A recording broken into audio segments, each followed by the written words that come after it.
Okay, it is the next morning, and so basically today my goal is pretty much to get the new cooling unit on there, somewhat hooked up, and then we're going to stick it in this hole. So this is how we left it yesterday. So basically I'm going to get this thing out of the way. I think what I'm going to do, I'm going to have my wife come in and we're going to kind of dry fit it once or twice and make sure the screw holes line up, stuff like that, because then once I put the thermomastic actually on the new cooling unit and stick it down, it's staying there. So I just want to make sure everything is going to fit properly. But then my goal is going to be to get the new cooling unit attached. We're going to put new tape around the edges, and then once it's on there, I'm going to start to try to figure out all this electronics and get everything put back together. And then we're going to see if we can work it back up into the hole. And then my goal would be that we're going to, get it in here. Probably not all the way. We'll probably still have it sticking out about a foot, but at least it'll be stationary. That way I can open up this thing and, still do stuff on the back of it without being in a crammed place. But anyway, so that's my current thinking. And as far as how to get it up here, because this bad boy is heavy, I've got a theory, and that is to put a little bit of wood down on the floor to protect it, and then we've got a jack with a board of wood up above it that kind of helps support the bottom of this. So long story short, I'm going to see if I can use the jack to kind of help get the fridge box up to the point of the platform, and then we can kind of nudge it in there. Because it's basically my wife and I, and this is a heavy box, so we're going to have to figure that out. All right, trying to figure out the best way to put on this thermomastic. It doesn't seem like time is as important on the thermomastic, so I'm just putting a little stuff down there in case it falls, and we're going to put some up on here. And then the next step after that is going to be the foam.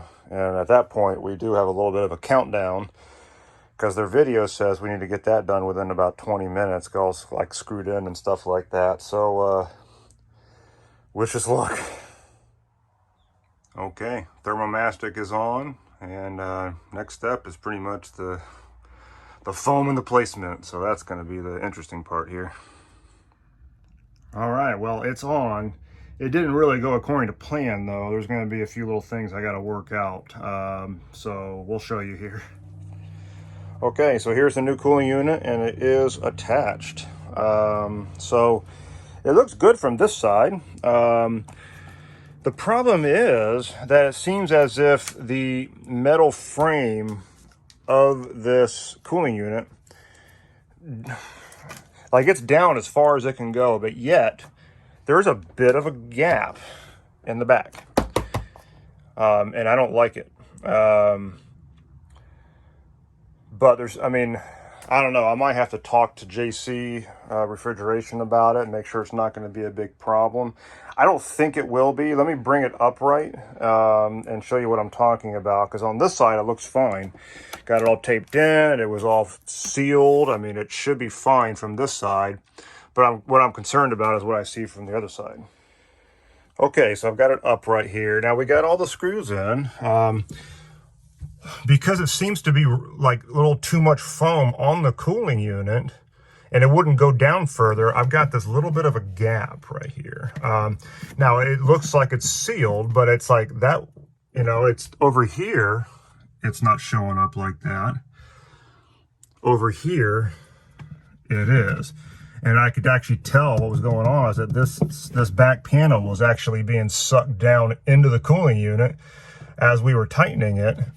And there was literally nothing I could do about it because it's either that or these screws are not tight, because literally the cooling unit would not come any closer to the full base of the actual fridge box.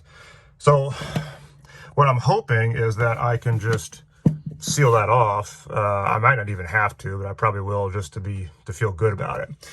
The other issue is because, as you can see, we've got a gap on this side of this fridge that if we come down here to the fridge box, over here, everything looks good. However, I don't know if you can see that. There is a gap. And in fact, this fin is moving back there. It's coming off because there's no screw right there. But you know, the problem we have is that because the whole cooling unit is actually, it's almost like it's sitting on the back of the box, slightly diagonal, slightly raised on this side of the box. And there's nothing I can do about it. I mean, it just will not go further down than that. And so we've got this gap. Like, so here's my theory, and I might have to contact JC to make sure it won't be a problem, is that these fins are definitely attached to the cooling unit back there. What we have is a situation where the box is slightly cattywampus on there. I'm thinking it won't really affect anything. The thing is, I'm concerned about this gap. I mean, I can sort of start to get my finger down there just a hair. Now there's just foam down there, but I don't really know what to expect. Like, you could see this white plastic, you can actually push it in just a little bit. And so there's a gap right there. So I don't know what to do about that. If it's something I need to think about, if I need to put sealant there or what. So yeah, I'm gonna have to contact them about that. It's almost as if the box the cooling unit, like they had too much foam on it. It's almost like it doesn't quite fit this box. And so I'm kind of having to jerry rig it on here. Yeah, you can see when we come over to the rear again on the side, I mean, this metal is right in contact. I mean, there's no way that I would have been able to press this thing down any further than I did. Even when I came back here and kind of pressed on this part, which is where the cooling plates are and everything, it just didn't seem to help. And plus, I don't want to break anything. So, it seems like that's about the best I'm going to be able to do. It just doesn't, it's tight down. So I don't know. I think I might have to seal that up and see what's up here. This is the look of a blogger doing physical labor.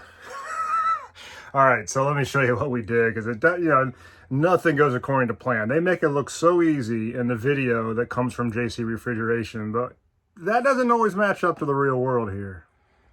So as you can see, I have now got the thing partially in the hole, and that was a lot easier said than done. Unfortunately, I couldn't film it because I was too busy being the muscle. My wife was here, but she can't lift a whole hell of a lot. So all I'm going to do is describe what I did. Now, first of all, to be clear, if anybody's watching this that was following along with the JC Refrigeration install video, they have you installing things on the back, like putting the electrical back together before you put it in the hole. I didn't do that. I'm actually I'm going to do it while it's sitting in place. Now, part of that is because I'm sitting in my driveway at the moment, and we do have an HOA, and I don't want to push my luck with keeping it here 2 nights in a row. So if I can, I'm pretty sure I can, I'd like to put this thing back in storage. And then I can work on the electrical over there. I've got a big gap behind there, so it won't be any problem. All right, so to describe how we put this in the hole, because it was hard. It fits in there really, really snug. So if you got 2 really strong guys, maybe you guys could figure it out, possibly even 3. All I had was my wife. And so what we did is I put 2 boards of scrap wood down that we had in the garage in order that the jack can sit on top of it, all right? And then another piece of scrap wood that goes on top of the jack. And so basically what we did, we leaned the fridge kind of that way to the side a little bit. We kind of put the board of wood under there, put the track down, put the jack in, and then we kind of lifted it up. And I used the jack to kind of help get the thing up to the level of our cabinet, okay? Then from there, the fun work begins of actually starting to get that thing into the hole. And it's a really delicate process. We had to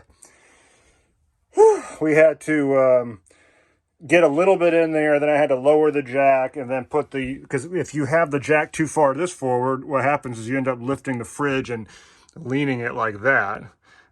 So it kind of we had to lift a little bit, and then I had to move the jack over so that I could keep the rear up at the same height. And then I had to basically, for strength, prop my back up against the thing and just use my legs and basically do a squat. And I was able to get it in there pretty good.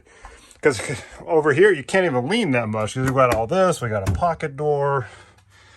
So that's essentially what we did. So if anybody doesn't have 2 to 3 strong guys to manhandle this thing back into place, the jack technique does work. It's a little bit, figured out as you go, but it does work, and it does help hold the weight to where you can concentrate on kind of lining it up and pushing it in, and not on having to hold it up. Okay? So if we head outside here, see what we got on the outside. So there's all the hardware, and being that we've got about 1 foot of room here right now, it's easy for me to reach in there and play with the electrical and all that. So I can figure all that out and take my time doing it without worrying about pissing off my HOA, because I'm sure that I'll have to puzzle a few things together. So the only thing would be, the only hitch I could see would be if the coach wiring for the 12 volt is not enough gauge and we have an issue there. I sure hope I don't have to do anything, because if I have to run new wire, I got to get it from this point somehow through the guts of this damn thing back into that compartment, because that's where my battery is. And so my only concern, I'm going to cross my fingers and hope I don't have to do that, would be that I'd have to take this refrigerator back out again to somehow access something. But I'm thinking not, because I can reach in really good. I can get in all the way back here and access that back wall if I had to. I mean, I got a lot of room. And so I think what I'm going to do is clean this thing up, push it in just far enough to where it can't fall out while I'm on the road, and drive it to storage. It's only about 3 miles away. Obviously, we've got a hell of a mess in here at the moment, so I got to put some order into it. All I can say is if you're doing it DIY, and again, it ain't done. Hopefully I don't have too much hassle getting it to actually turn on. Whoops. But the big thing is just be willing to figure out things, because the job is not going to probably be just as simple and without a hitch as they make it seem in their install video. It's no fault of JC. You know, when they record that video, they're experts at it. It's their unit. They do it all the time. Whereas I've never done this before. So I'm having to figure out little things as I go. So hopefully I got to figure out that gap with the fins. I forget where to look on this phone. Hopefully that won't be a problem. But I decided to go ahead and put it back in anyway, because there's no way that if I have to do anything about that gap at the fins, there's no way I have to take the cooling unit off. I'd be shocked if I had to do that, because it basically means I'm redoing everything. So let's hope that's not the case. Voila, I've cleaned up the rig. So pretty much I'm going to go ahead and drive it back to storage. Now, obviously, fridge is hanging out, but it can't come out of the hole. I've verified that, and I'm only going about 2 miles, 2.5 miles. So it'll be fine. I'm not going to bother to fasten it down. It'll be okay.